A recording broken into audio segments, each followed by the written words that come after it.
You sound different than you usually do, but it's fine quality. A good different or a bad different? Less authentic, if that's a way to Hmm. describe that. Interesting. More fake today. It's more fake. Yeah. We've been talking since the fifth grade, and somehow we've got more to say. Beat kicks in faster rhythm. Inflation's high, the game's too steep. Stream wars rage while we lose sleep. Big tech's wild, the Fed's a mess. But let's start a party, I guess.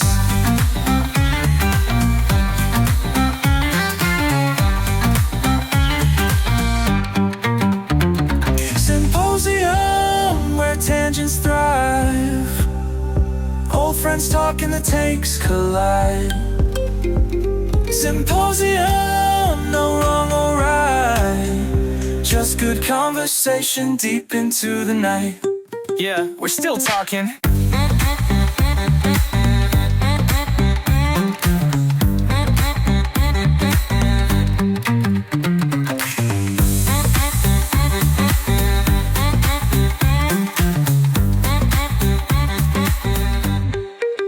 Hey everybody, welcome to episode 3 of Symposium Podcast. We've made it to number 3.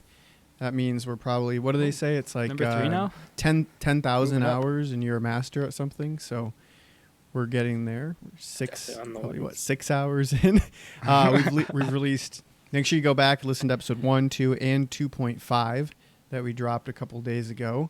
That was a really good one with some listener questions. I'm your host for today, Austin, joined as always by Justin, and our futures are Sam. We're one seat short of the red-headed, bearded boy, Matt. He's taking a vacation this week. You know, he's got his feet kicked up on the beach. Spend A some lot time of pretty with ladies family. surrounding him, I imagine. So we'll get him back in the next episode. We've got a good one for you today, a little different. We're just focused on some of the current events and the craziness of all the news that's transpired over the last 2 weeks. Talking a bunch about Trump and the team around him and all that they're doing and all the executive orders going through. Talking about what DOGE is doing, where we think the federal workforce is going. Then we also get into a little bit around Deepseek and their new R1 model and what that means for AI in general. And then Sam even does a bit of education for us at the end on Japanese currency and how you could do a little arbitrage with the yen and the dollar. Could. That's right. So stick with us. It's going to be a great episode, and thanks for listening. I don't know what Sam's doing half the time in the chat. I don't know if it's What? like an AI What? experiment. Or True. I don't know if I'm what. talking to you or AI. Yeah. Josie C says, you guys are awesome. Can't wait for episode 3. Oh, and Zeltz Zodia. This one was interesting. Thanks for sharing. Not directly connected, but I wanted to ask. My OKX wallet holds some USDT, and I have the seed phrase. Iron observe. Oh, I saw this one. Decorate. So this is, for anybody who doesn't know, this is like a super secret password you're not supposed to share with anybody that like lets you get into your wallet. It's like your bank account password for cryptocurrency. Yeah, so I wonder if using that seed phrase would make you... Oh, is that what that is? I didn't understand seed phrase. So that's his like. That was don't the tell password. That's what the password. This is okay. But I wonder, like, if I downloaded that wallet and signed in, is he gonna somehow like steal all of my money? Steal everything you have. Yeah, like, I feel like that's Yeah, it's a bait. he's like, here's my bank account. Why don't you walk into this trap? It's such a weird. Yeah. Like, how did it get to our video? Should like, I even flag if it? Is it? a bot like scraping It's what? got to be a bot. 'Cause- It's I think I'm gonna flag it to protect our viewers. Plus, I mean, if it is treasure, then I don't want anybody else to know about it either. Also wanted to hit on our some listener feedback that we got. So one thing I wanted to ask, 2 listeners now have commented how we never really introduced ourselves. They said we kind of just one listener I was actually speaking to on the phone. He's a longtime listener. He was a first time caller. He said, you know, it was funny. I started on your podcast, the first episode, and what do? You hit me with a 1.5-minute intro and then a 2-minute video talking about NVIDIA. And that's the introduction to you guys. I said, well, that's exactly right. because the idea in perfect. my mind of this show is that we're just kind of, it's like we're sitting at the local bar and somebody just walks up and sits down and starts listening, you know. So Yeah. but we also got another commenter that said, want to know more about us, what's the deal, who are you? So I wanted to ask, should we share more about our lives, or should we keep it more conspicuous and just let the listeners find out over time who we are? Well, I'm a cattle rancher. Have been third generation. Do mostly big steer round bellies, which are raised more for domestic purposes. Not a huge market, but there's not a lot of players either. So my family's been able to raise them pretty. We haven't really grown much, but it's just like sort of consistent demand, kind of a hard business to get into. But I mean, it's hard work. That's pretty much how I started. My professional career was working on the cattle ranch. It wasn't until I got my my public library card when I turned 14, went to public school, started getting into technology more and more, opened my eyes to the whole technology world, sort of fell really deeply into that at around 14. Still worked on the cattle ranch, but you know, we got broadband internet to the house, pulled in, started spending weekends, nights in my basement, sort of tinkering around, getting connected with technology. It's been sort of my passion and side project ever since, and trying to bring some of that tech into the cattle ranching world. So that's the, I guess, background perspective I come from. Thanks, Sam. Justin, anything you want to say about yourself? Yeah, I sell fireworks for a living. It's a very seasonal job. You know, a lot of people think that fireworks, you know, you see the stores pop up, you know, weirdly in the early spring. All of a sudden, you know, fireworks are being sold. You know,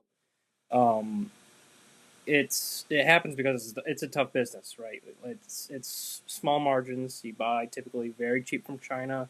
You got to be careful because a lot of those fireworks do tend to not go off correctly. So, you know, we do a lot of testing people on our own. You know, those loud bangs you hear in the middle of the night and stuff like that outside. It's probably someone in the fireworks industry testing some of their product to make sure they don't sell anything that's dangerous.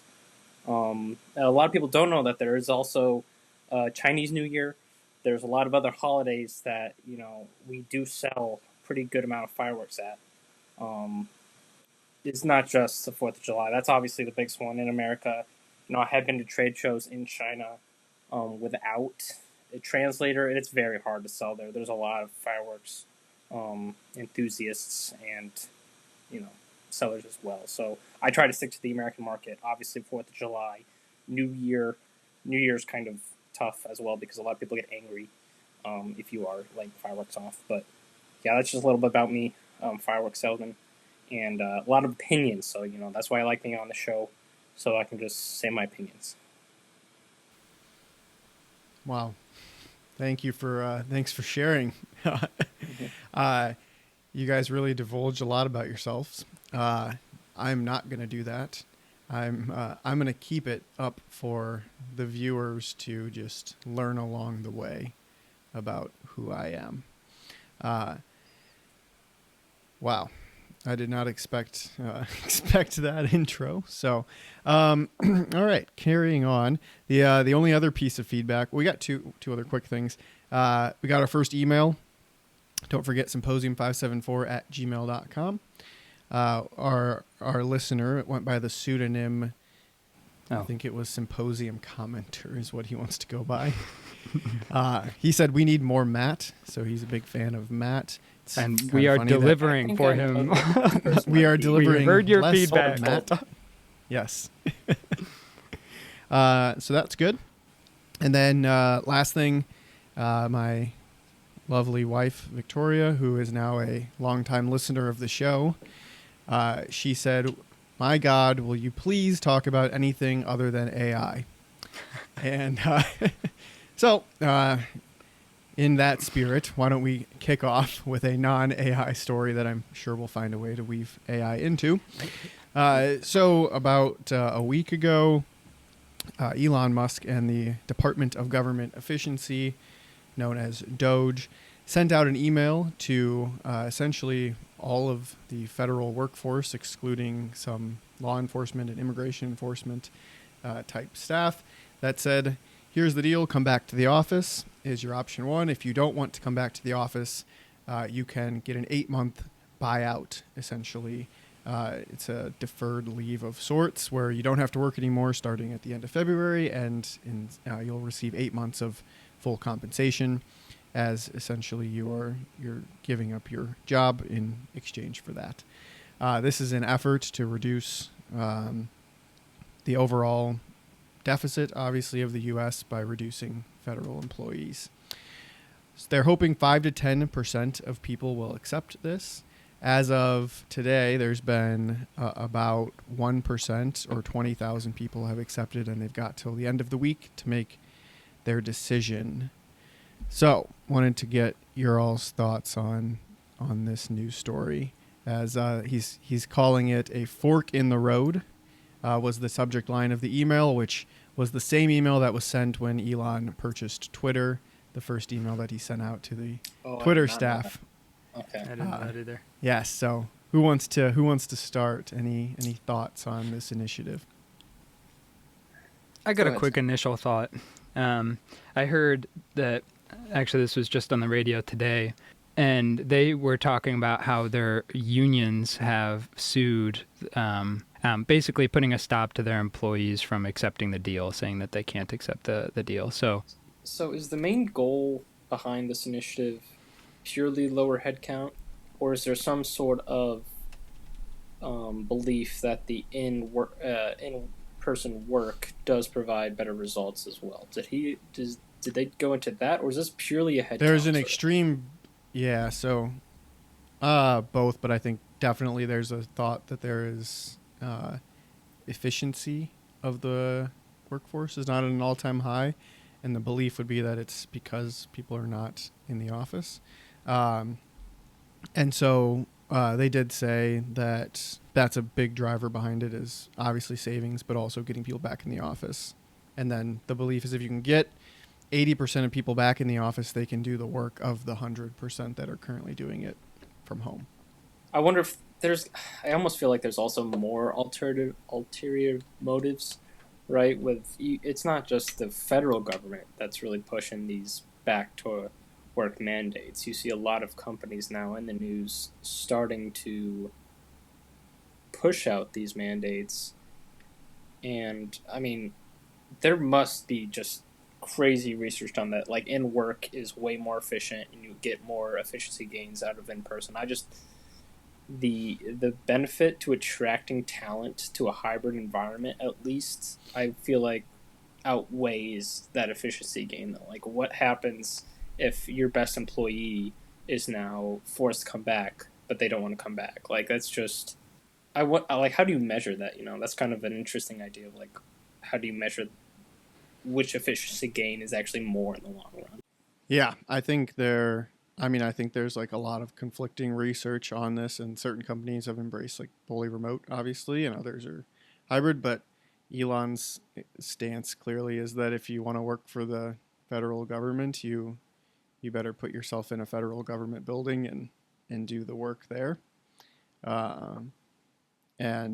He's got all the reins, it seems, and ability to make these decisions at the request of the president. So I don't know. I mean, I'm sure you will lose, like, within that 5 to 10% of people. You'll definitely lose a lot of high talent people. But I don't know how you weigh the pro and con of that. I think one other thing that I would consider as they're reviewing a lot of the leases that they're in across the country, a lot of those spaces are empty, but they may have like a 200-person IRS team in like South Chicago or something. But they can't get rid of the office space because they need the office space because they have the employees, but the employees have an option to work from home. So I think it's really hard for them to assess what kind of space the needs they actually have when they aren't sure how many people they need to do those jobs, and also those people aren't regularly in the office. So I think calling everybody back to the office also gives an opportunity to reassess, like, holy cow, we don't need like 30% of this office space. And then you can then terminate those 30% office leases, which real estate expenses, especially in bigger cities where there's going to be a larger government footprint, are really expensive. That's a pretty significant cost savings that you can have too. I wonder if that 8-month period is also a time for them to figure out like what resources they need to house these employees that are coming back, right? You know, when there's first talks of, you know, a mandate going out, I saw some early reports that are like there are like not spaces for these individuals to come back. You know, in the last 3 years, they've gotten rid of a lot of office space, and now you're asking, all right, come on back, like next week. If you did ask like next week, there's just no way that that's even feasible. So I wonder if this 8-month, like, that seems kind of, unless there's a called out reason, that seems kind of arbitrary. It's like the maximum that they're allowed to give or something, according to some, okay. So there's some government statute. But I think that 8 months is also going to be used to realize, like, oh crap, like if we did just 12,000 new people coming back, like we have to house all these people. Probably it's kind of like a different corollary to your point, Sam. Like, what if they don't have the office space now, and now you got cheap places? Yeah, I think the cycle, especially in government leases, it's not uncommon for the government to sign a 20-year lease on space. Most commercial real estate deals are like 10 years maximum, but government will go 15, 20 years, no problem. So I think, I mean, it's been 5 years since COVID. So there's still like a significant number of spaces that would not have been let out of their lease. So my suspicion, just looking at local real estate markets, is that, so yeah, I think it's going to be much harder. But if you have concrete evidence that says, like, here's all of the employees that come into the office and 30% of the space is completely empty, then you have options and like a stronger hammer to like even legislate your way out of some of those leases or something. I'm not sure what the options would be, but yeah. And for you as a cattle owner to, you know, keep your ear on the real estate market, you know, you got to be diversified. And I spend all day on the land. Yeah. It, you know, it's my livelihood. Everything comes from the earth is sort of my family's motto. And so the earth is real estate. So we pay close attention to it. Oh man. Are we gonna keep up our web of, we're just gonna start growing our web of lies more and more every 2 weeks.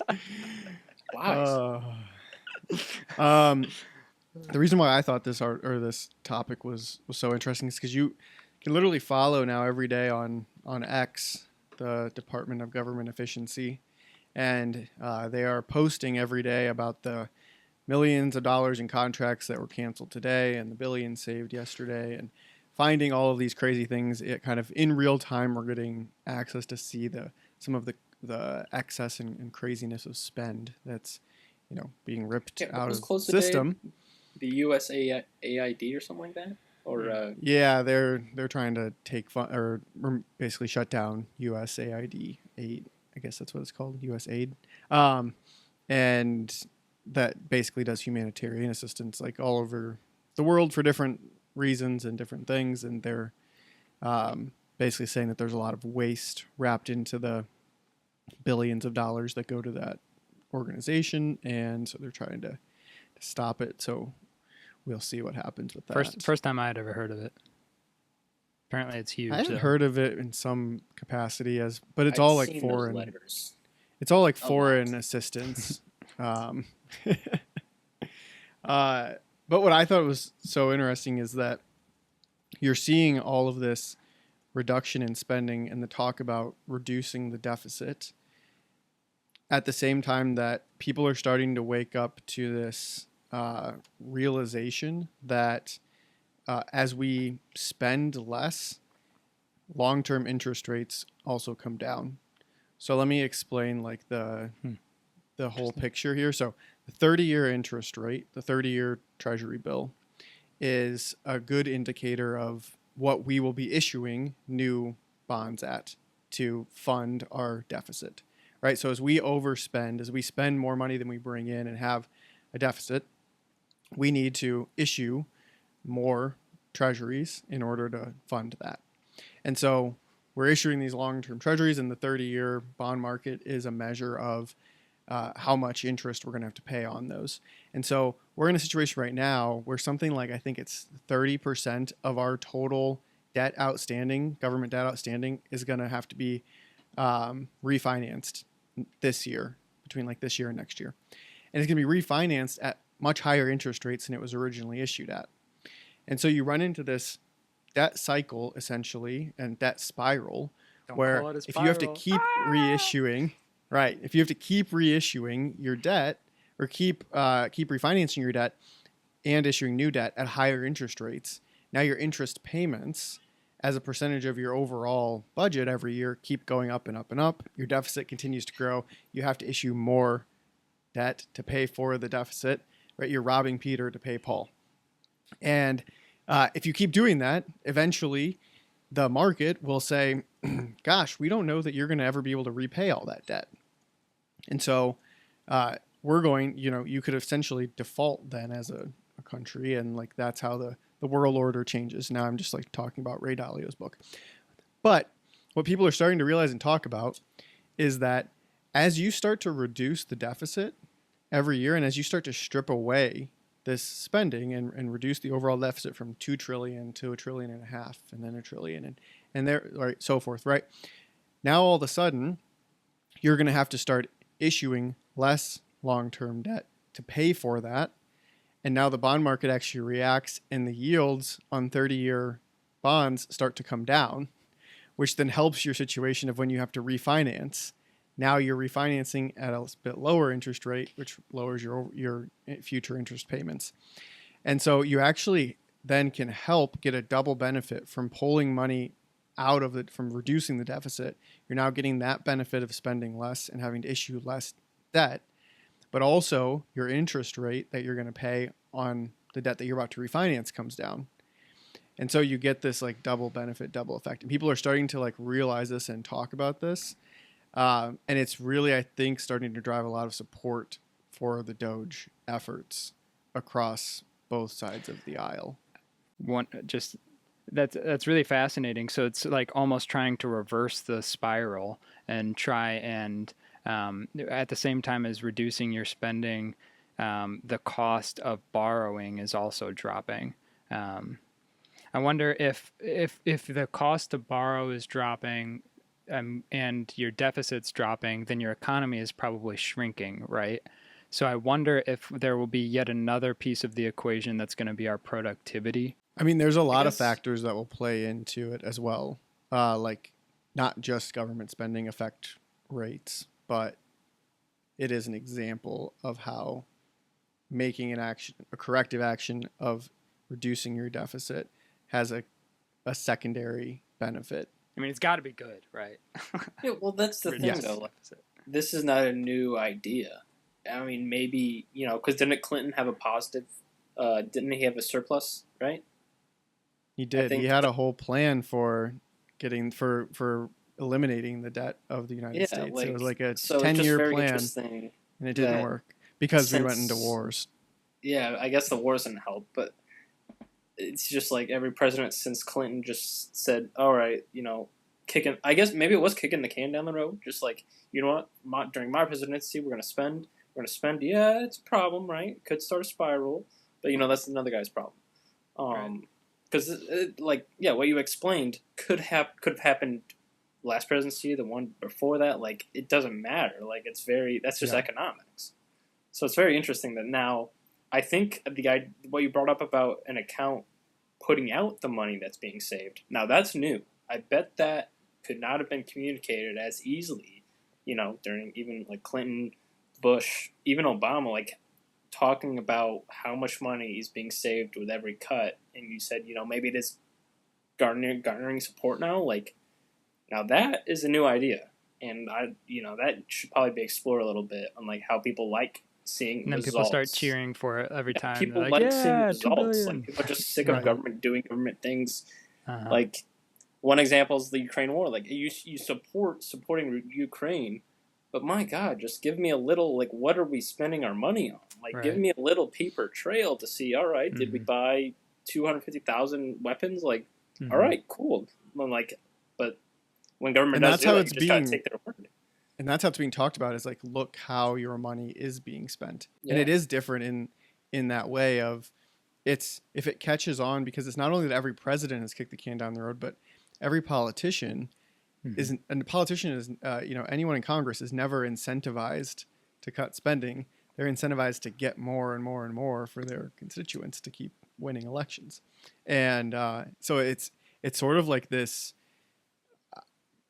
maybe like once in a lifetime situation, that you could have this moment in time where you have this person in Elon Musk that like has made his way into the White House essentially, and seems to have the power of the pen essentially to like go cut things. Um, I and the support of the president is the other interesting. So it's like, it's, if it keeps gaining popularity, I mean, this could be a time when it works, or something's going to fall apart, and it's, Donald and Elon are going to have a falling out in a week, and then we'll just go back That to could how be we so fast. That's how we probably were. that's probably one Yeah. thing that a lot of people like. Maybe they're aware of that, but that trigger, that quick fire temper, and what the hell happens to Doge? Like, who stands up? Because you have to have a personality where they don't care what other people say about them. You have Are to you be talking able to about Trump getting shot? No, what? You No, said Trump. like quick trigger. I don't know. Oh No, he no. means Trump's quick trigger of getting rid just of like people. doing things. Yeah, Yeah. just getting rid of Elon. Yeah. Just imagine that Elon's gone like a week from now. Yeah. I mean, that would have reverberations. Like, I mean, I would not be surprised. Like if Trump Officially. just one day is like, Elon's getting a little too comfortable, like he's feeling it a little too much. We need to kind of start to take him down a notch. I mean, if they aren't expecting it to blow up, I don't think they're doing their job correctly. So I think that, they should be like cutting and slashing until something breaks, and then you can address whatever broke. But Yeah. until then, the number of lawsuits, they're just getting started. Like this is a That's true. lifelong Every agency assignment. that gets cut, technically, the president doesn't have the power to do that, right? It has to go through Congress. So, like, Yeah. Well, everything's going to end up in some court. So, And doesn't he also have access to the Treasury's books or expenses? Yeah, it was or a big something? that was a big thing, that they didn't want to give him access essentially to the payment system from the Yeah. Treasury, like, and essentially pays like all the Social Security and all of Medicare and all of that stuff, in addition to a bunch of stuff. They spend like, I don't remember what the number was, $1 trillion a year, $2 trillion, some insane number goes through this system. And they didn't want to, basically the person that was the administrator of it, instead of giving him access, like instead resigned because he didn't, because I he saw that. wouldn't do it. And then they've now given him the access now that Scott. And then I saw something Bassett crazy, is the- like they spend $240,000. Is it a day? It might be a week on instant cinnamon coffee, like K cups, like something absurd amount of money on for just their corporate headquarters. Like I saw Not something. surprising. Yeah, I mean, just, you're wild gonna stuff. And find they're like, so no wonder this much- guy quit. Like he didn't want to have to testify in Yeah. front of Well, Congress that's going to about be the devastating for the coffee company if they cut that. right. That's a lot of money. Yeah. Well, I mean, they're canceling these huge. I mean, they're getting rid of like all these big consulting contracts. They've gotten rid of all the DEI, of course. So like, it will have reverberations around any company that is like overly reliant now on a government contract. Should be pretty concerned with Which that is a huge either being part of our renegotiated. economy, honestly. It is. Yeah. I mean, it's a huge stimulant to the economy, and so, but like they're gonna take it and start caring about how every tax dollar is spent, is the hope, and we'll start to run this thing like a actual business that needs to turn a profit one day. Yeah, there's a Trump said that he expects Fed Powell to do what he says with interest rates, and he wants them to come down. And maybe he's forcing Fed Powell's hand by like slashing the government's expense within the U.S. economy, sort of forcing a slowdown in our overall economy. which then forces the Fed, once unemployment levels start to rise, using their dual mandate to lower interest rates to spur activity in the economy. I mean, that seems like a win-win for Trump. Like, again, you reduce your deficit and also get lower interest rates. That's Suppose. a perfect segue into the tariff conversation. When the big tariffs were announced, so 10% tariff on China was announced, and 25% on Mexico and Canada. By noon, we had a call with Mexico, and we delayed those by a month. And by around the close of the market on Monday, we had a call with Justin Trudeau in Canada, and we got that delayed a month too, and got all the concessions of them to start securing the northern and southern borders. China has also now issued a retaliatory 15% tariff on a select number of things. Like 200 with billion the or US. something, right? Something like that. Yeah. So, what are your reactions? Is this a bunch of nothing, or what'd you take away from kind of all of that transpired? Well, if this happens in the third week in a row, I think it's a pretty clear sign Trump wants us to buy 0-day expiration puts on the market on Friday afternoons that expire Monday evenings, because both Those will weeks print. you would have made a killing on those, because they Yes. are cheap, right? Betting against the market in the long run is typically much cheaper than betting the market to go up, because that's the general trend. So, but I guess jokes aside, it's just the deep. What do they call it? Deeps? I want to say Deepseek. Seek. Okay, but like Deep state. that one's a little different. I think that is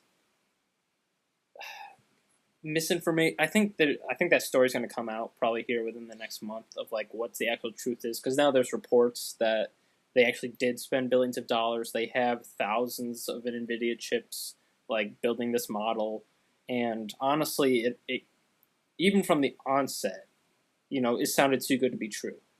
You can't trust China. Shouldn't trust China. You can never trust them.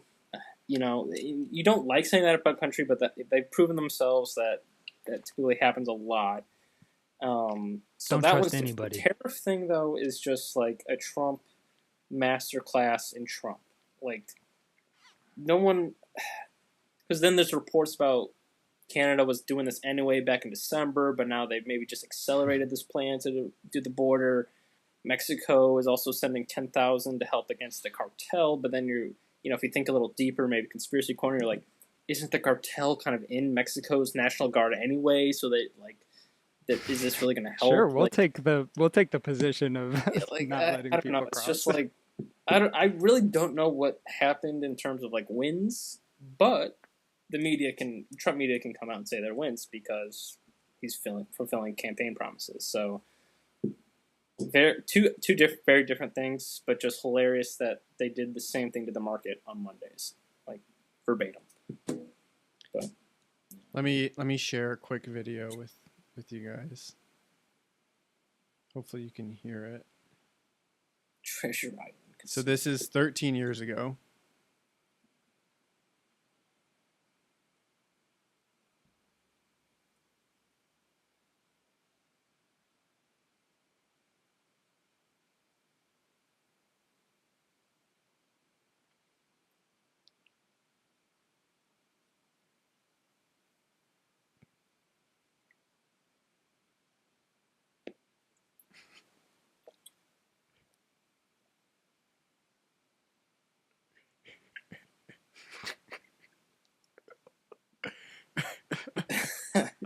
So he's consistent.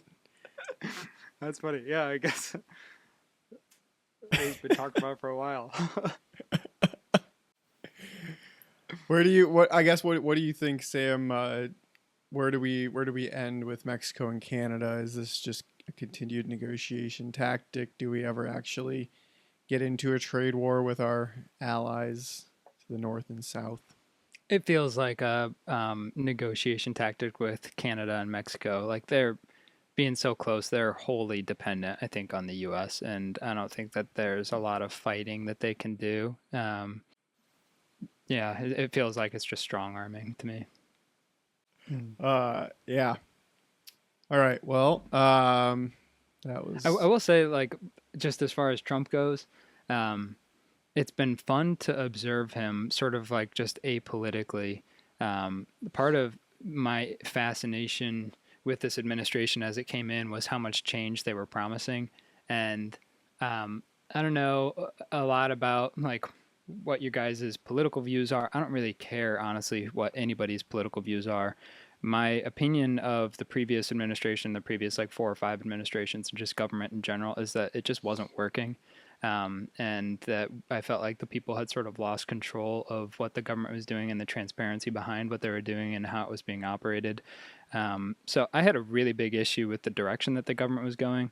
I don't necessarily know that the way that Trump is doing everything is the right way to do anything. And again, I don't care what anybody's political thoughts are, whether they agree with what he's doing or what he's not doing. What I really appreciate, though, is that something is changing and that he's actually doing stuff. So I'm like cautiously optimistic because I wouldn't be any other way. Because why would you? But you know that the trade wars that we're starting and some of the broader financial economic movements, I think it's once financial things start getting involved that people really start to take up arms. So that's what I'll be watching now, is just watching larger aggression and militarization of places as there's more financial stresses being put on global markets. We'll probably feel it the last because we are the dollar and have access to the most dollars. So as stress gets put on the dollar globally, I think we'll have more sirens going off. I don't know whether or not there will be, but I think that'll be sort of a first warning call, is seeing, you know, some new wars be brought. But it's interesting seeing the old wars and Russia, Ukraine, Israel, and you know a lot of those wars were funded by us. Like we've basically been in proxy wars across the globe for a while, so it's interesting to see those start to actually calm down. It seems like, but that's I think what I'm watching with the tariffs mostly. But what's the major difference between this Trump and then 2016 Trump? I think that a lot of the playbook is the same, but I think he understands how to run the plays a little bit better. And then more importantly than that, he has better people around him this time. And so I think like just having those people in Trump's ear, we're better off for that than some of like the people who were around him before, Steve Bannon type. It's definitely more modern. You know, like newer ideas, it feels like. Yeah, and I think you're seeing that through all of the nominations that are being put through for the cabinet. Who was it today? Gabbard and RFK got through at least their committee hearings. Again, like very Tulsi interesting Gabbard. choices, you know. Just interesting around controversial, but controversial isn't necessarily bad. I think a lot of people get that word confused. Controversial just means you're breaking up the status quo, right? And Sam, you come in, you know, with your saying you last, you know, several administrations didn't like where the government was going. Controversial is what you need to break up the status quo, right? You know, you need to have someone come in there with fresh ideas. So, kind of with Austin, it's an interesting group. I do think the loyalty, though, is going to be like how far can you go with that? I think Trump will kind of 100%. test the boundaries, and that's not necessarily a good thing, but. And I think what's interesting now is that it's not just a loyalty to Trump. I think it woke Trump up, and it woke up a lot of his now following to the corrupt system that was in place. And I think now it's more of a loyalty towards this idea of draining the swamp or like cleaning up the government and like, you know, changing the path that we're on. Yeah, it feels like he's got those different people. I agree with you both that I think that's going to make the much bigger difference. He's not going to have nearly as many roadblocks trying to do a lot of the vaguely illegal stuff that he's already been doing. Don't think he'll hesitate, though, to do the vaguely illegal stuff. I don't think we've seen one thing through Congress, exactly, like within the first 3 weeks. That's good. Yeah, he's got the majority in both houses. Technically, and the Supreme he Court has both houses. You'd have the power to at least try to do something to make it into a law. And yet, we're still signing executive orders that are, you know, they're good until they get a lawsuit that goes through a court. So, like, are we actually doing anything within the scope of the people, right? This is still Trump doing Trump things. I mean, they're going to have to deliver a massive bill. Basically, they're trying to get everything through in one big bill. Hey, I mean, it's fine. Every senator's just going to have ChatGPT reading it for them, so we'll be fine. Yeah, summarize this. Give me an opinion on this. How How am I voting on this today? Chat. How am I going to vote? That board, the AI board, you're going to have AI Congress. Now that. Speaking of AI, we've hit our AI portion of the show. So for the listeners, 2 weeks ago, or about 2 weeks ago on, what was it, a Sunday, I guess, Deepseek, which is a Chinese hedge fund turned AI company, dropped a new model called R1. That is a reasoning model that competed at the time, performed as well as the O1 model or the best and brightest of ChatGPT. Things in AI are moving very fast. ChatGPT or OpenAI has already released the O3 model in just this time. But the big news was, and the shock to the system, was that this R1 model from Deepseek was supposedly trained on essentially inferior NVIDIA chips, the 800 series instead of the 100 series chip, because of basically we've got blockades against China getting our best NVIDIA chips. And so they had to use a far less amount and an inferior chip, and they were able to develop this model using a lot of new complicated ideas that we hadn't really come up with in the US to develop this model in a much cheaper way. It only cost them allegedly $6 million to get this model up and running. It's an open source model. Every cloud provider has already integrated it into their services where it's available, and it skyrocketed to like the #1 app on the App Store when they released it. But if you wanted to try it out, you're too late, because aren't they limiting it to only Chinese phone numbers now? Yeah, I believe that's the case, because I think we found out that in the terms and conditions, you were giving access to all of your Gmail, I think it was, or something like that. So you have to be careful with anything coming from China. To be, you don't know what to believe necessarily. You should be careful with, and what you should also be taking. Equally careful with anything coming from the U.S. Yeah, that's a great point. That could very well be in the U.S. terms and conditions. Yeah, again, a bill, make the terms and conditions 1 to 5 pages long. That needs to get done. I think that's a big issue. Mandatory 5-page length bill. Yes. You can't make consumers enter contracts that they don't understand. Like, that's not okay. It seems just sketchy because I got an email from Disney today. I'm sure it's got something about them gonna raise the price in the future. And the Nasdaq's down 4%. Everybody says it's the end of the AI boom. It's awful. Nvidia falls 19%. This is right after DeepSeek comes out that you're talking about. This is when DeepSeek is launched and everything's calmed down a bit. Where do we stand on the Chinese AI threat today? Well, it fits right in with the MO of China, right? They're not the innovators, right? They're the best at copying an idea and making it better.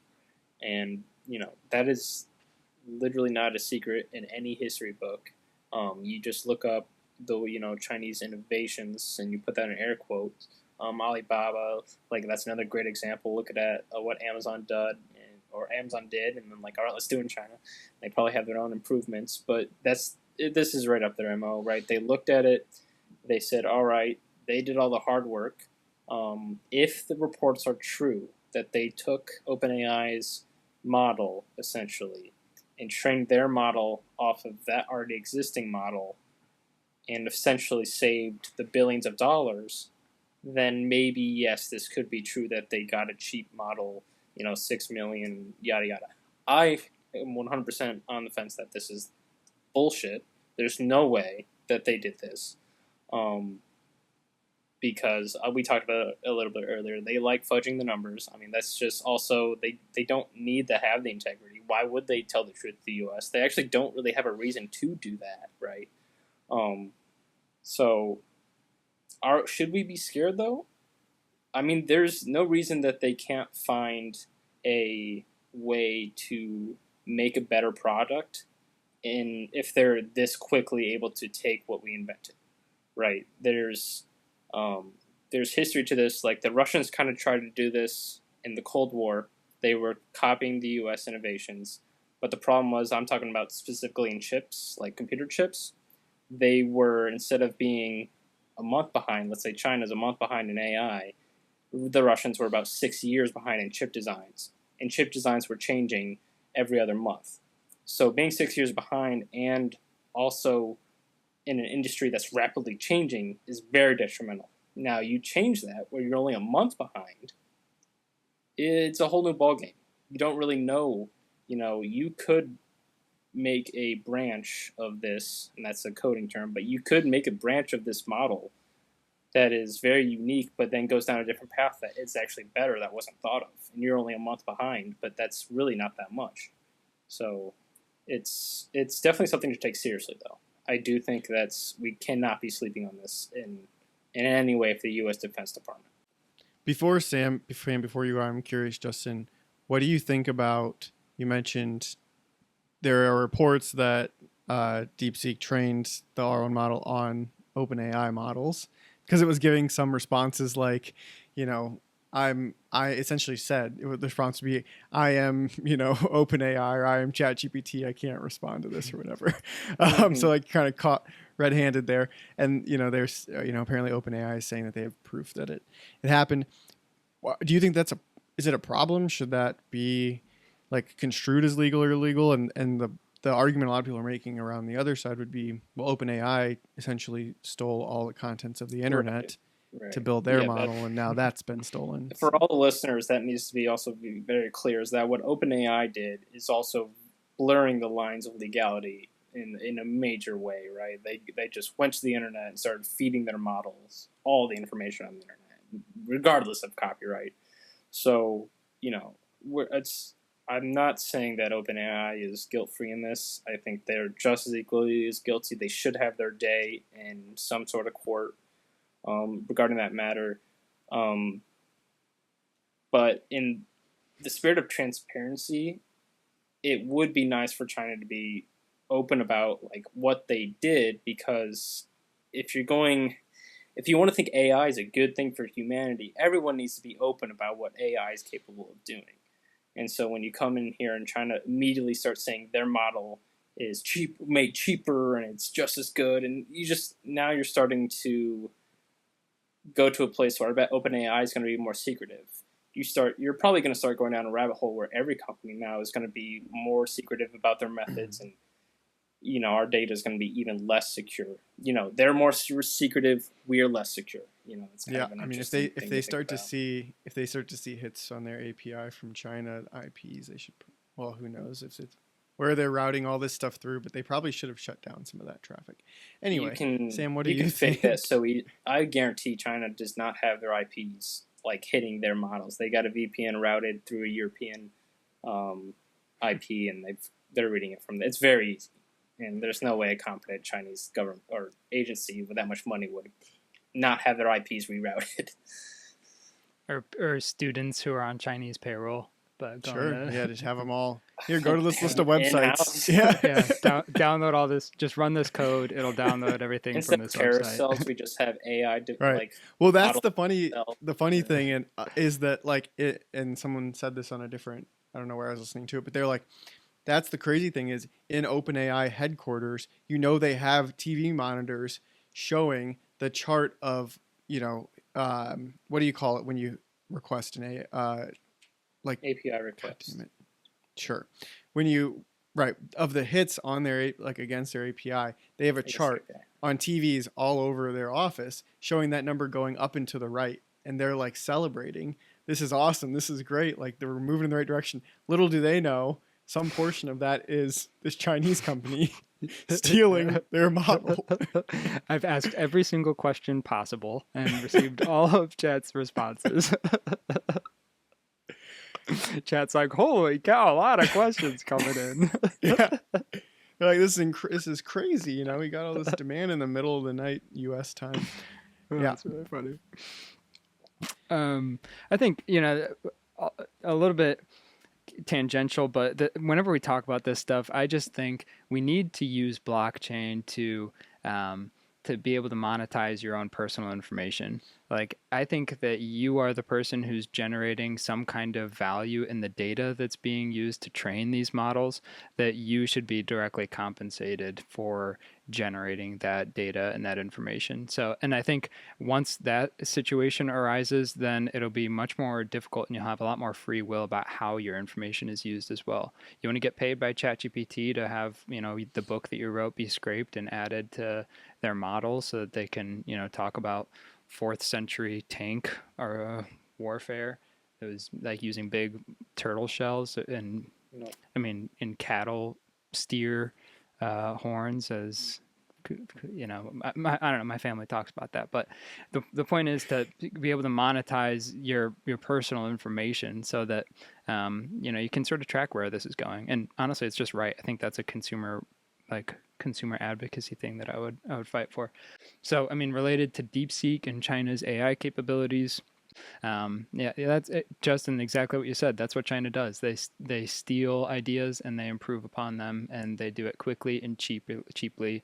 And their entire marketplace is sort of battle of the fittest to try and get what the consumer needs the fastest. So if you build a better product using only $50 billion worth of chips instead of 250, but you cheated along the way, then you're probably still going to win. So, like, one could make an argument like that's purely a moral stance that you think cheating is bad, right? Like, and if a country's morality is not ran the same way, like literally from the beginning, you almost can't blame them. You're just like, what's cheating to someone that doesn't have any moral standing? It is the smartest thing to do because you can cheat, get to this same spot, and then improve on your own. And it's smart from like a societal standpoint too. It's just going to progress everybody faster.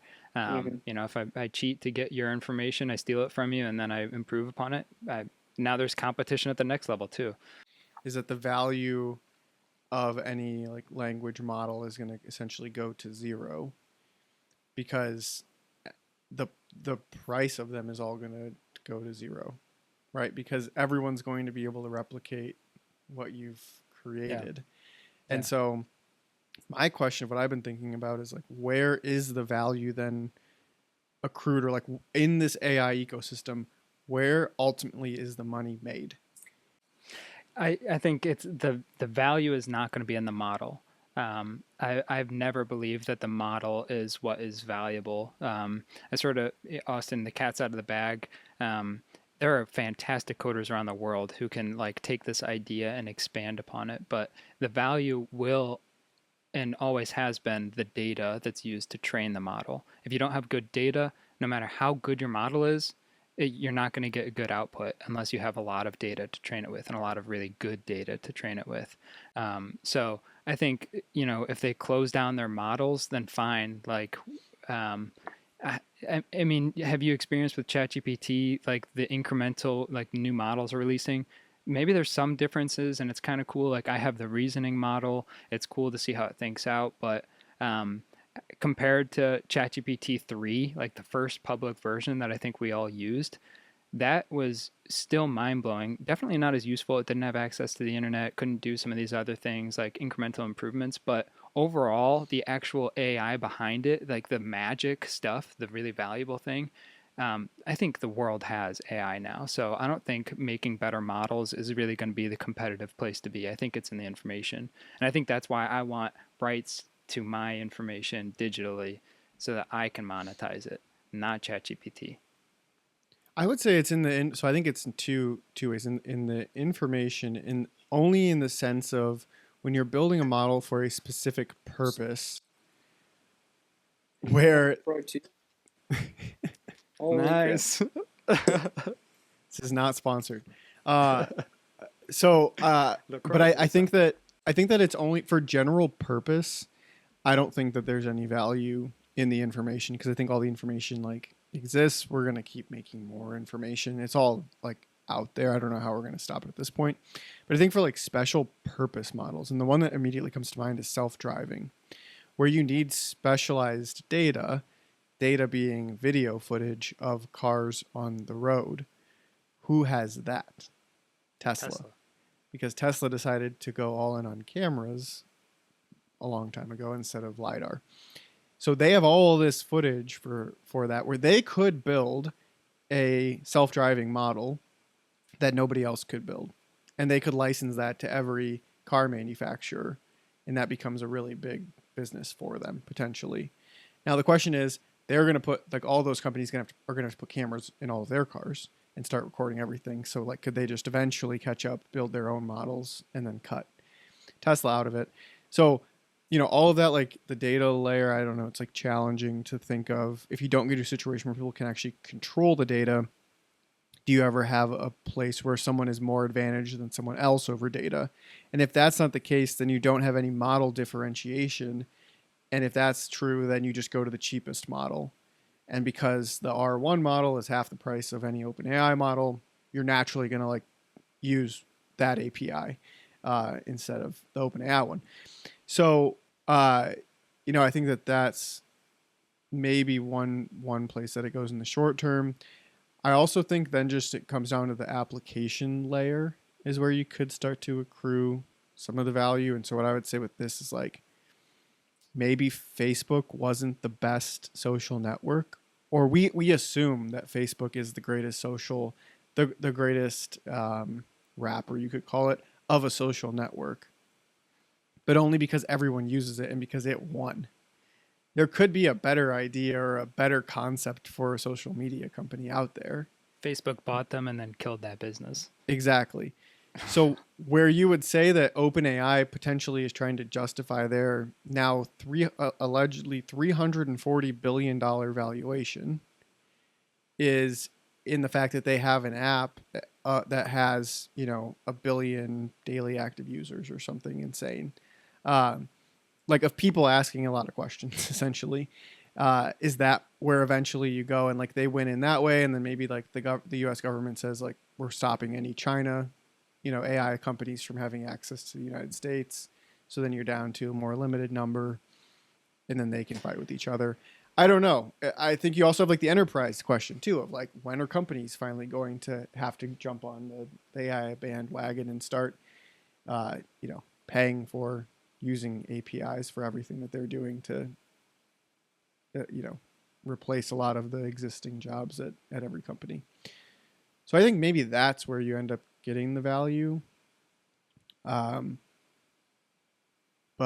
it's going to be interesting to see what happens. Well, with ChatGPT's app, all the questions being asked, and I would almost describe that as a lower, like, blood brain barrier. What's the membrane called? Like where the transfer of chemicals happens, like the Do I look like brain. a scientist to you? It's Like like the the blood-brain membrane? membrane. Yeah. Okay. Any medical students or professionals in I just the don't think comments you're doing a section? good job describing. No, like, it's something you said I'm very chemicals, close. like cross Yeah, membrane. okay.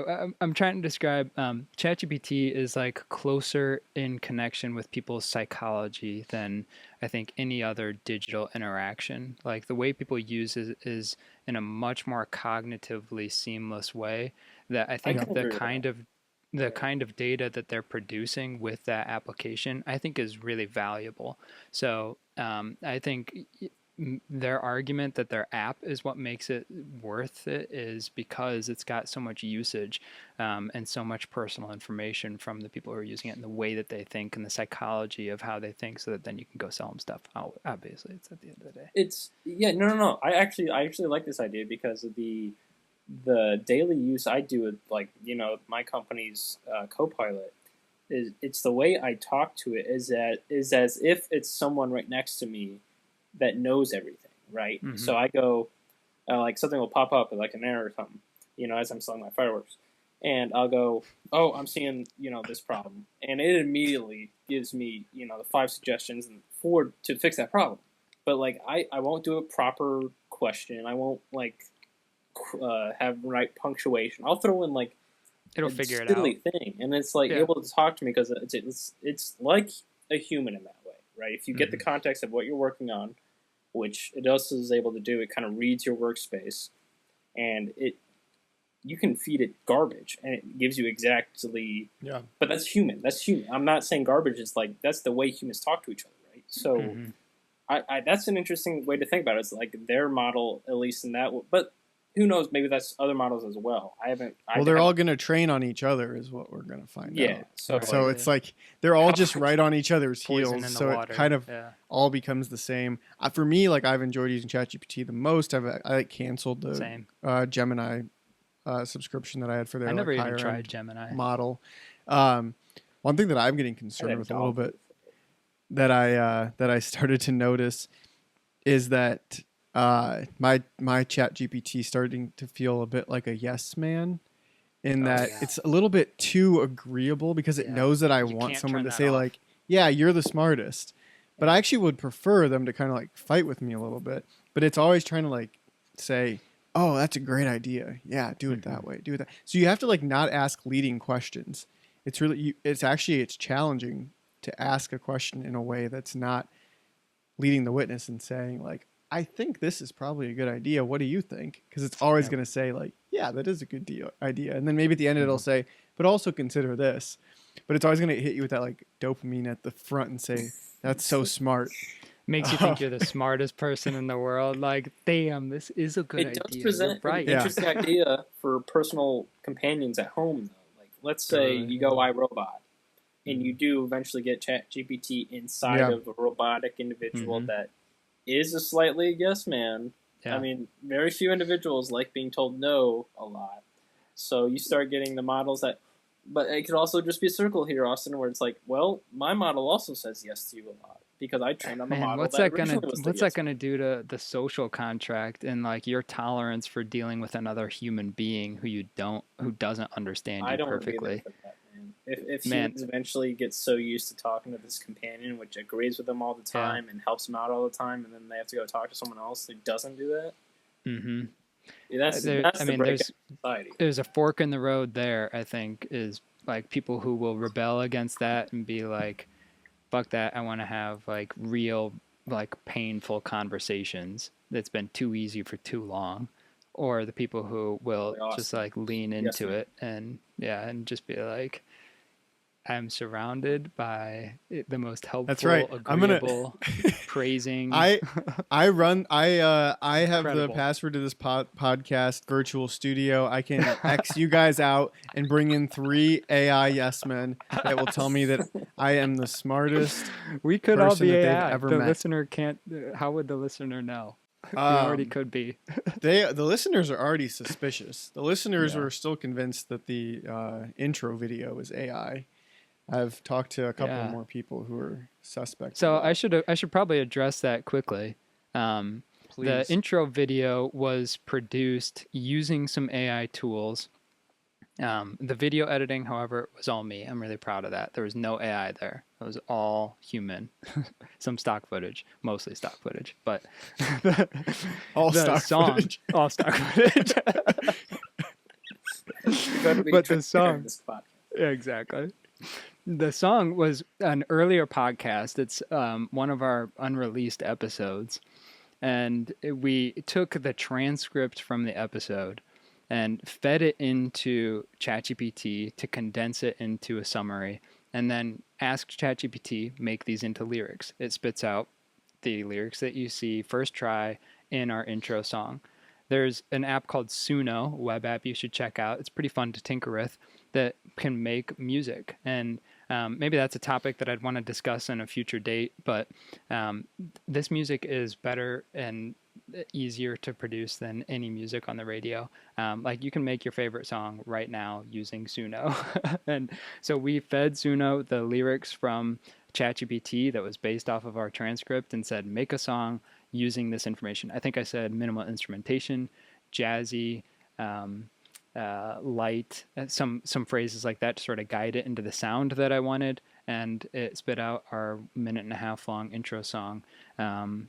Yeah, so that is 100% AI being guided by a human, which I think is probably going to be the way that a lot of AI is referred to in the future, is like sort of a hand-holding, coaxing sort of a relationship, which is what I felt like I was during the production of the song, because I didn't write the lyrics, I didn't make the song, I just sort of willed it into existence. Like, this is what I'm looking for, and then AI provides it to me miraculously.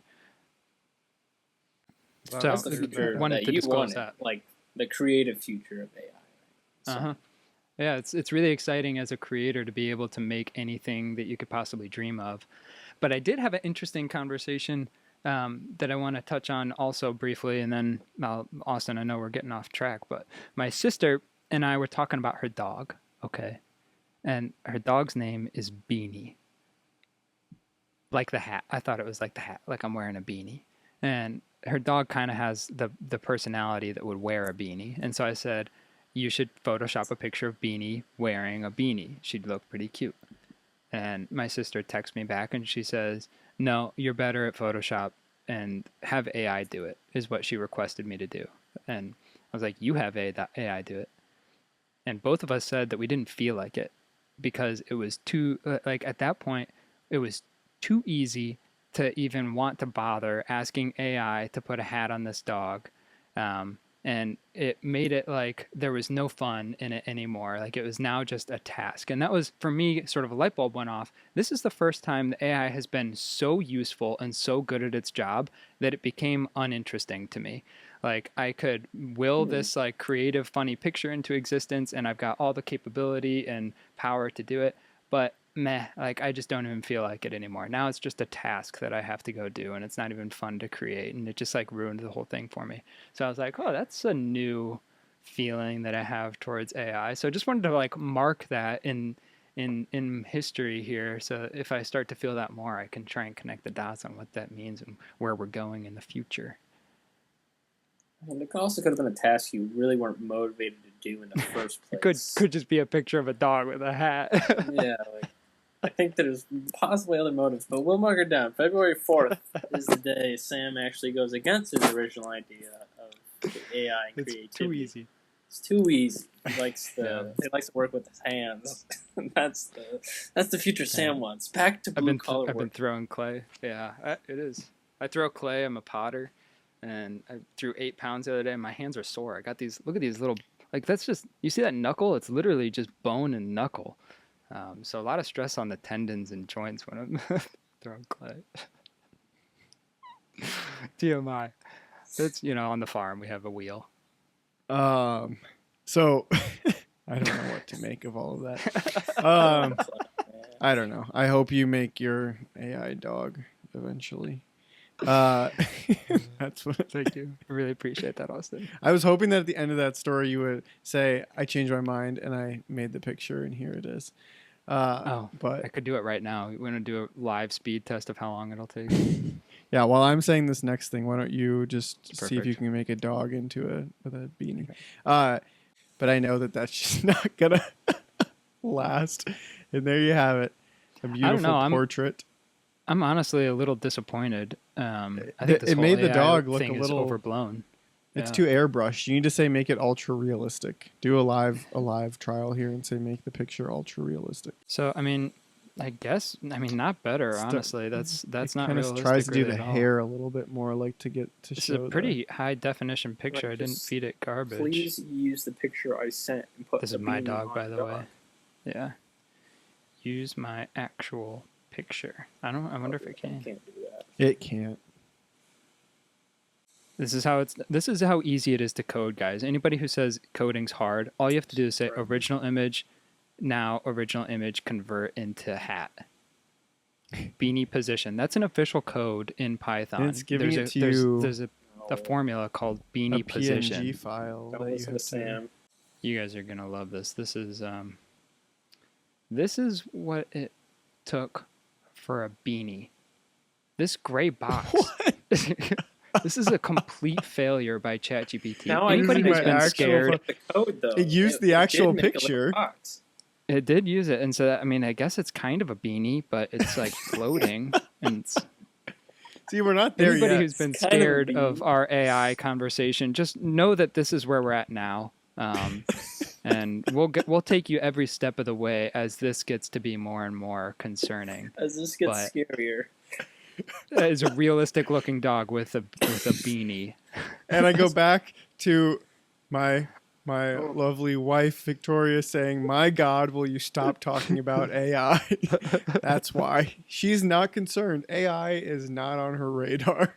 I keep telling her, I'm like, "Babe, you got to get worried about AI. You're going to be so glad that I really am following AI." And She's gonna love this part of this is the going to save podcast.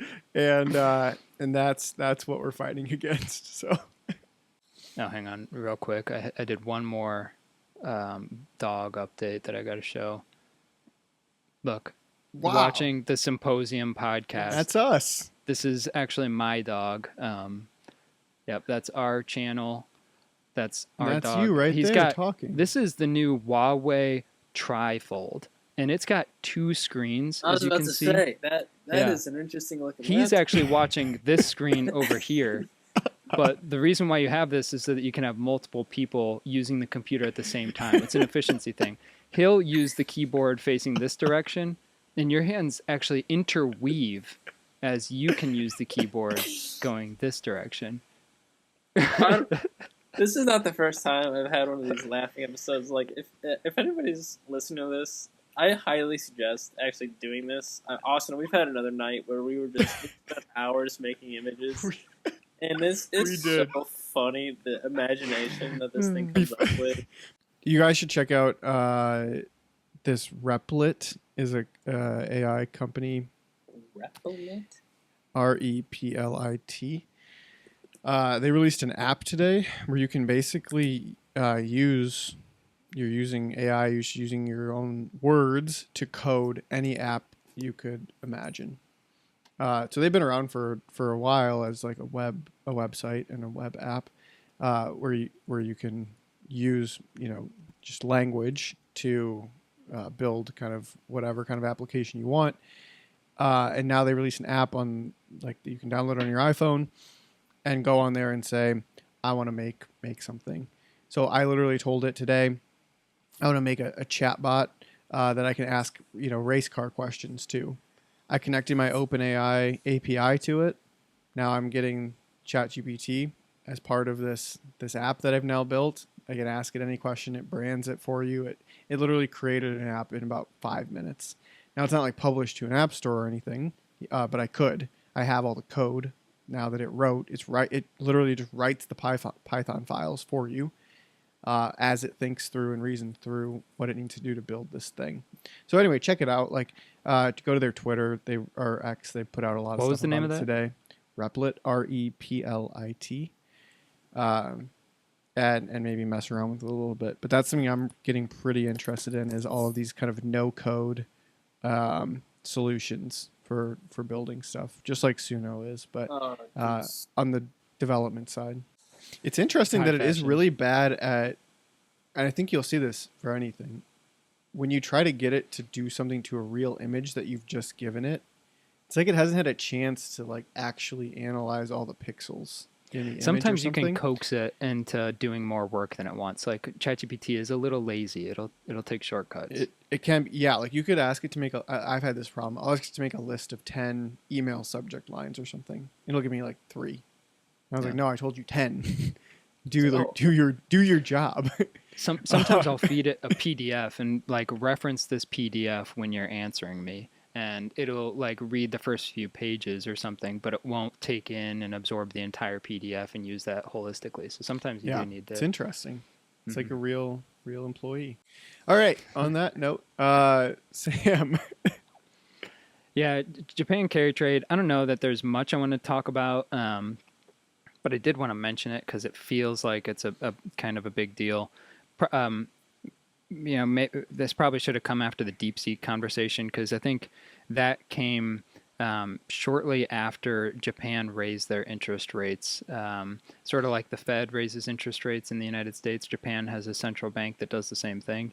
And I think it was August of 2024, Japan tried to raise their interest rates for the first time in like a long time. And the S&P 500 dropped like 4% in a day. It was global financial turmoil. It was really, really scary because of what's called the Japan carry trade. And the Japan carry trade was where Japan had ultra low interest rates forever. They were even negative at one point, which is like crazy, but ultra low. And what you would do is you would borrow Japan money at super low 0.01% interest rate, convert it into US dollars, and then invest that in higher returning assets like US treasuries for 5% or something at a much higher interest rate. So you have an arbitrage where it's basically free money. You take as much Japan. Free money. That sounds like a free money strategy. It basically is. But the issue is, once Japan raises their interest rates, it's no longer profitable. And so you have to very rapidly unwind the entire trade, buy all of that debt back from Japan, sell all of your U.S. assets, all of your U.S. dollar denominated assets, in order to like close out your position in this free money glitch. And so that's what happened in like one day. Why the S&P 500 dropped like 4% was because Japan raised their interest rates. Everybody had to sell U.S. S&P 500 basically stocks in order to close out of this. So interesting thing that happened for me was in January, Japan, well, back up to August 2024, S&P 500 drops, and then Japan says, okay, whoa, all right, we take it back. We're not going to raise interest rates, but we want to. We're going to. And so for a long time, they've been telegraphing we're going to be raising interest rates. We're going to be doing this, and they eventually do, beginning of 2025. Now the Japan carry trade, same situation, still needs to be unwound. But this time around, nothing in the news cycle. I didn't see anything about it. Market reaction, zero. S&P 500 was flat that day. It was like 3 days later, I don't know the exact timeline, this Deepseek story out of nowhere is released. Nobody's ever heard of Deepseek, and then over the weekend, suddenly NVIDIA drops 20%, S&P 500 down 3%, very similar to the reaction that we had the first time around with the Japan carry trade, and similar kinds of assets that you would need to sell in order to unwind the Japan carry trade. So part of the reason why I'm raising this is a bit of a confusion on my part, because the Japan carry trade got on my radar as a global financial situation that needed to be resolved. And then second time around, I don't get any news about it. And now I'm like, okay, has it been resolved? What's going on? But instead, there's no conversation about it, although U.S. equities are dropping rapidly, just like the first time around. So I think that's actively happening, but kind of confused as to why there's not much discussion around it, and interested to see how that plays out in the near future. I think you might have said the answer in your question, potentially. Oh, what is it? I love that. Love it when that happens. It may just, there could be, you might be right, there's some sort of conspiracy, but it could also just be that because they were telegraphing for so long, the market's forward-looking, right? So because they're telegraphing for so long it's going to happen, that depressed it's priced the in. carry trade, it's essentially. the priced in argument, yeah.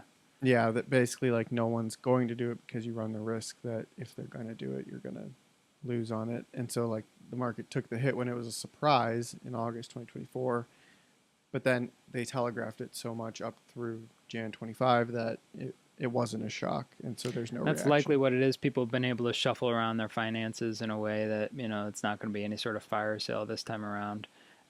Yeah, I don't mean to say that there's a broad conspiracy, but I like to have a healthy dose of skepticism when I see these big news events and the timing around them. Yeah, I mean, people have known that these models exist. Mark Zuckerberg, 2 weeks before DeepSeek became a news story, was on Joe Rogan podcast talking about DeepSeek, saying they have really impressive models. So this was something that the world knew about well before it was like a Sunday night news story that caused it to crash on Monday. So I'm just over here we've known about this stuff. Shouldn't that have been priced in too? So what is the story for the reason of the drop versus like the things that are actually going on? It's hard to tell. I think for that one, for DeepSeek, we knew that they had released another model in December that was pretty impressive. Maybe on the ChatGPT 3 level. And so it was known that they were just a few months behind, maybe 6-9 months behind.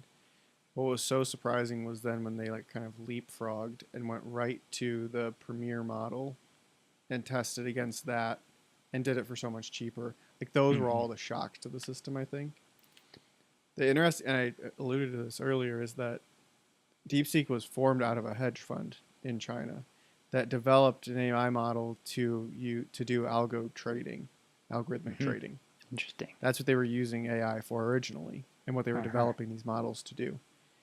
So one conspiracy was like, how big do you think the short position was of that hedge fund that still exists on Nvidia stock when they released this paper, this white paper explaining what they allegedly did, and then on that Monday the stock drops 19%. Like they probably made a ton of money. And they also have the algorithmic trading software that knows how to really drive a crash in the stock price. Yeah, so that's convenient. Fishy. Yeah, It does make you wonder, like, the amount of money that is from foreign markets influencing, our stock market. I mean, it's meant to be a global market. I get it, but like, that was almost too easy. Like, there's no way like that warfare did in not the financial happen. markets. And, like, what is the U.S. going to do? I don't know if that company's listed. I don't think they're listed in the U.S. stock exchange. But like, No. congratulations, you just market manipulated, and nothing's going to happen to you. Like, cool, you just made billions of dollars. You go on your day. It's just like, how can Well, I mean, we could release a symposium paper that we developed a model. Maybe we should put out a paper tonight that we do it on Friday night after the markets close, I guess, and then say, hey, we just we're on the frontier of AI development and we did something insane, and then make a coin. And then we make a coin. Deepseek, put AI in the name of the coin. Yeah. Right? We should just have a news line, and then we never have to actually release our stuff and just be like, yeah. Trump. We'll be Trump symposium AI coin. Nobody's gonna buy that. No, we need to do something more like fart coin by symposium. I think that exists. Yeah. I think that's already a thing. Maybe we do wet fart coin. Oh, that's an idea. Are the closed captions available to the YouTube API? That bot, like when you do a YouTube video, you can select closed captioning. I wonder where that data is held, because if you can scrape that, then we That's say interesting. AI a lot. So like, I wonder. It's probably. I don't know. Yeah, for the, like SEO kind of thing. But the video is kind of a hard thing to process, I think, still. And the amount of video on YouTube is pretty intense. It's not like self-driving video where you can like train it over the same kind of repeatable, like people stop at red lights. Like there's so much randomness going on YouTube. But having transcripts, I think it's a lot easier. If you just had like everything that was said in that video, so much easier to process what's going on than trying to do it visually. So yeah, I wonder if there's access to transcripts of all the videos. That you can like download. There's ways to just pull transcripts from. I just looked up. There's a Python script I can send you, Justin, and you can pull a transcript of any YouTube video. I think when I made our song, I just used a YouTube to like a transcript generator. You chat on your phone? ChatGPT on my phone? Yeah. Yeah. Yeah. Okay. Because I'm paying for that now, and I think I should probably just get the app on my phone. You should get the app. The app's awesome. Yeah. Yeah, and the website's good too. Yeah, we got to get you using that. Okay. Any other news stories? We don't have to include this if we don't want, but any reactions to the plane crash? It seemed like you were about to say something more positive. No, you said any reactions, and I gave the first one I could think of. You're like smiling. I was helicopter in the wrong. Anybody else have a different opinion on that? Definitely helicopter. Helicopter was in the wrong, yeah. Was it caused by DEI hiring?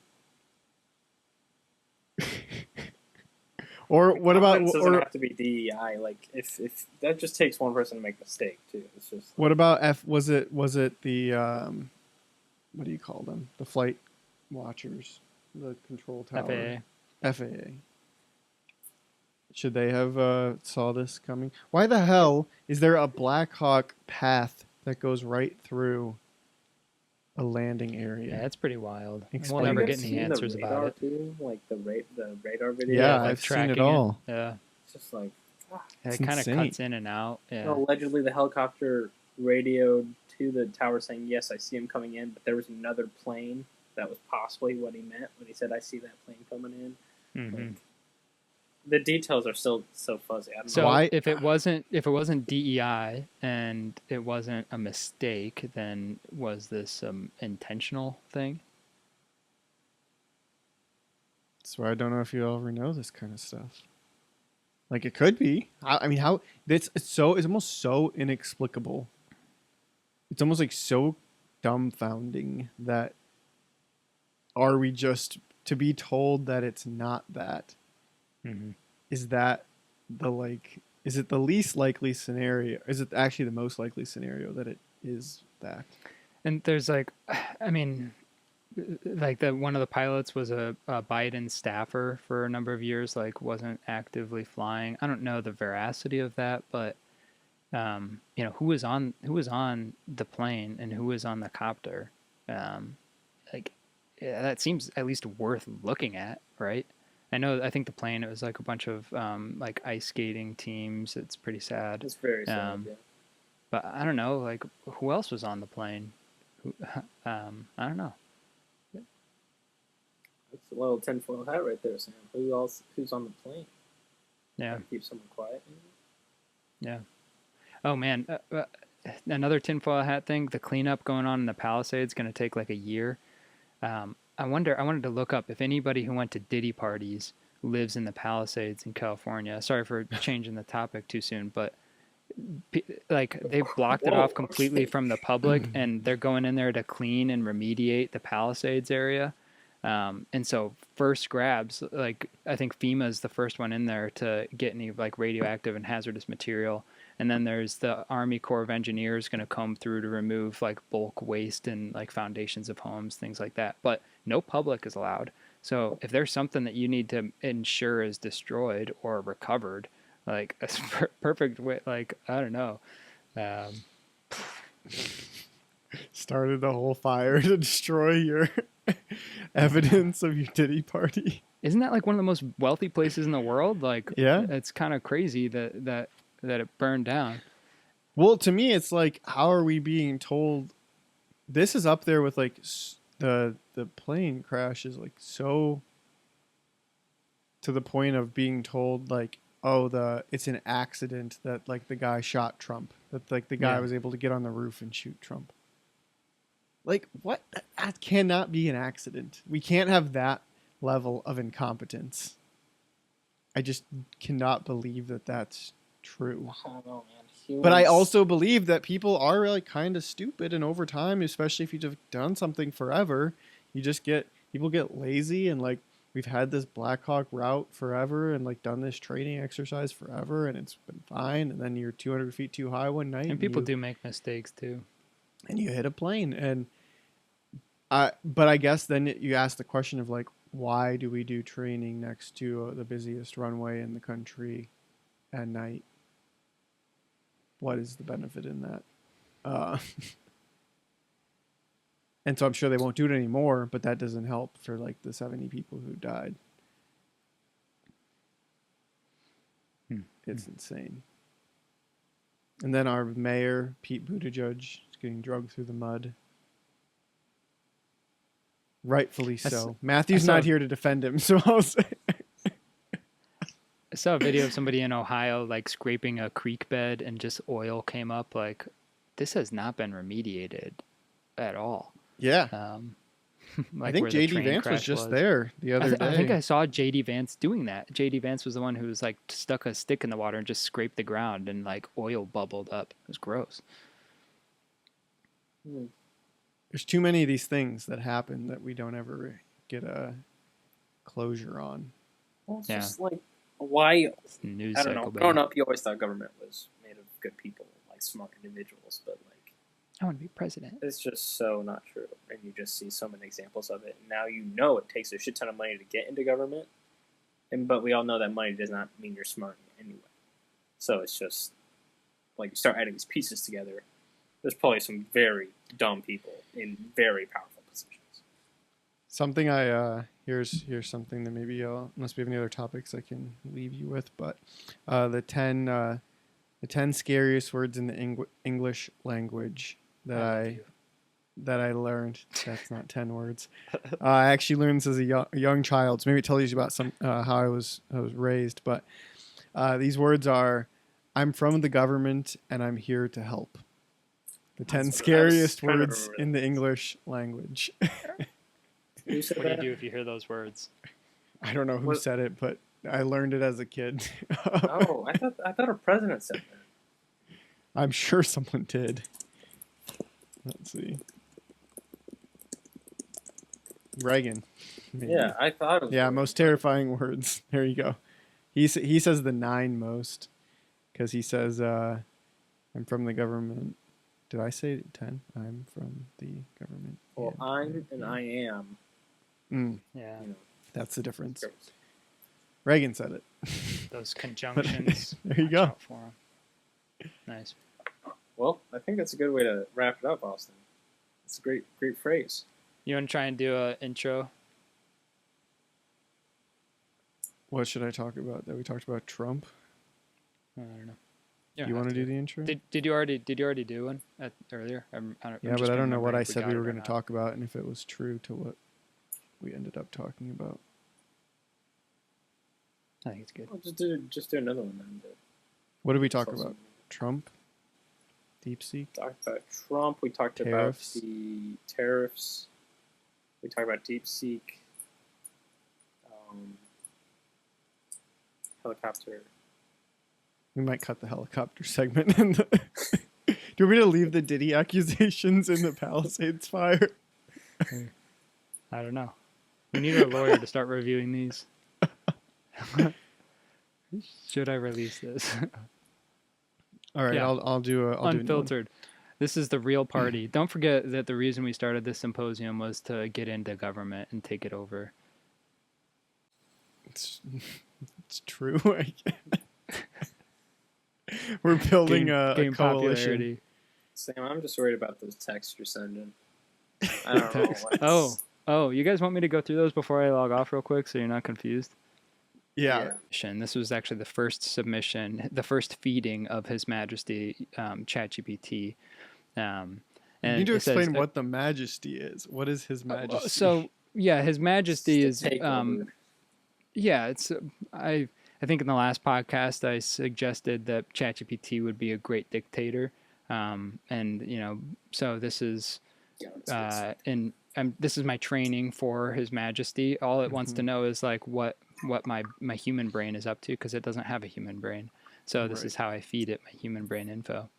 So I say I've observed with my biologic brain, hand to forehead. That's how you swear yourself in to His Majesty. You say, a vehicle traffic rush at 2:40 p.m. I considered the appearance of reckless driving to be linked to parents running late or on a tight schedule to pick up their child from school. Basically, I was just driving. A bunch of people were like cutting in front of me all of a sudden, driving way faster. Like I was just cruising along for like 20 minutes. Like this is a chill afternoon day, and then all of a sudden it's crazy busy. I checked the time; it's 2:40. I'm like, I bet that was a parent like late to go pick up their kid. So I thought, His Majesty might want to know. And then I said, I'm going to consider the fact that the traffic rush due to the time of public school dismissal at 3 p.m., that's why they're late at 2:40, is a construct of capitalism. And I will now consider the other vehicle traffic rush incidents as I observe them. I think if you have people leave work to go pick up their kid, they're driving around, they're going to stop in Taco Bell or in McDonald's. They might have to go get something for their kid, get them a snack. It gets people out and about, and there's activity, buying gas, just an economic driver. So why is school dismissed at 3 p.m.? I am now going to consider maybe that's due to capitalism, and I'll keep an eye out for other traffic rush incidents and consider what may lead to, like, why those exist. And then you sign how does it respond with to my this? biologic brain, Sam C.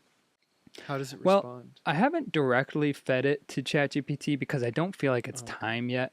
I think once His Majesty is here, he'll have access to this Okay. information that I sent to you guys. So I think it's like out So there you're sort of for storing these yeah, things. it's like there when it's ready to find Right. it. You know? And then maybe next time you might say, I followed the car that cut me off to the school to confirm that they were picking up their child, and then I followed them to their house to confirm that they were going to drop them off, and now I'm going to go into their house and confront this person so that I can tell you what happened in this scenario, all for the majesty, because that's what you have to do. And then this is how we all end up killing each other for the majesty. Yeah, I mean, hopefully it doesn't get to that. I don't think I'm ever going to be like doing His Majesty's bidding.